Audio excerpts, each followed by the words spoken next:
বিসমিল্লাহির রহমানির রহিম। Hello viewers, আজকে আপনাদের সামনে যে বিষয়টা নিয়ে আসব সেটা হলো সমাজের সবচেয়ে ঘৃণিত এবং জঘন্যতম একটি অপরাধ। সেটা কি? দর্শন। দর্শন সম্পর্কে দণ্ডবিধি আইন ৩৭৫ দ্বারা সংজ্ঞা দেওয়া আছে এবং ৩৭৬ দ্বারা শাস্তি সম্পর্কে বলা হয়েছে।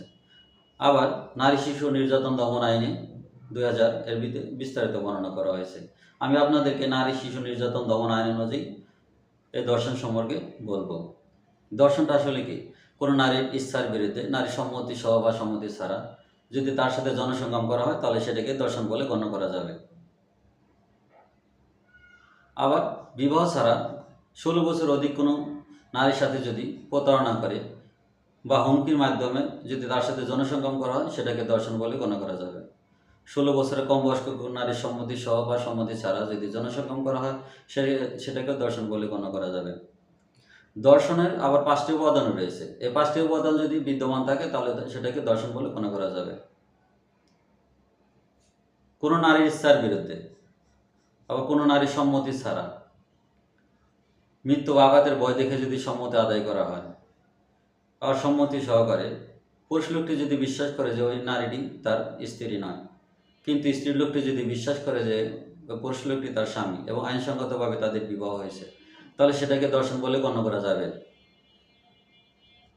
কোনো নারী বয়স যদি ১৪ বছরের কম হয় সেটাকে সম্মতি সহকারে বা সম্মতি ছাড়া হলে সেটাকে দর্শন বলে গণ্য করা যাবে। আর এই দর্শনের শাস্তি সম্পর্কে বলা হয়েছে নারী শিশু নির্যাতন দমন আইনে। সেটা হলো কোনো নারী বা শিশুর যদি দর্শিত হয় তাহলে তার শাস্তি হবে মৃত্যুদণ্ড বা যাবজ্জীবন সশ্রম কারাদণ্ড এবং অতিরিক্ত অর্থদণ্ডে দণ্ডিত করা যাবে। কোনো নারী বা শিশু নির্যাতন এবং দর্শনের ফলে যদি মৃত্যু হয় তাহলে তার শাস্তি হবে মৃত্যুদণ্ড বা যাবজ্জীবন সশ্রম কারাদণ্ড এবং অতিরিক্ত ১,০০,০০০ টাকা অর্থদণ্ডে দণ্ডিত করা যাবে। দলবদ্ধভাবে বা সংঘবদ্ধভাবে যদি দর্শন করে তাহলে তার শাস্তি হবে মৃত্যুদণ্ড বা যাবজ্জীবন সশ্রম কারাদণ্ড এবং অতিরিক্ত ১,০০,০০০ টাকা অর্থদণ্ডে দণ্ডিত করা যাবে। দর্শনের ফলে যদি মৃত্যু বা আহত হয় তাহলে তার শাস্তি হবে মৃত্যুদণ্ড বা যাবজ্জীবন সশ্রম কারাদণ্ড এবং অতিরিক্ত অর্থদণ্ডে দণ্ডিত করা যাবে। যদি দর্শনের চেষ্টা করা হয় তাহলে তার শাস্তি হবে অনধিক ১০ বছর কারাদণ্ড এবং যা ৫ বছরের কম হবে না এবং অতিরিক্ত অর্থদণ্ডে দণ্ডিত করা যাবে। যদি পুলিশ হেফাজতে দর্শিত হয় কোনো নারী তাহলে তার শাস্তি কী হবে?